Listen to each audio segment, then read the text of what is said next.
ఆ మధ్య ఒక పాస్టర్ గారు ఆ మీటింగ్ కి లారీలు చేపలు తీసుకెళ్ళాడంట. వాటికి ఒక పేరు పెట్టాడు, ప్రార్థనా చేపలని. ఆయన ఏం చెప్తాడో తెలుసా? ఇదిగో ఈ ప్రార్థనా చేపల మీద మీరు మోకరిస్తే ప్రార్థనాత్మ మీ మీదకు దిగొస్తుంది. చేపల్లో ప్రార్థన అభిషేకం వస్తుందా?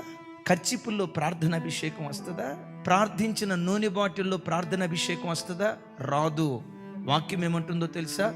ప్రార్థన చేసిన నూనెను తీసుకెళ్లి రాయమనలా.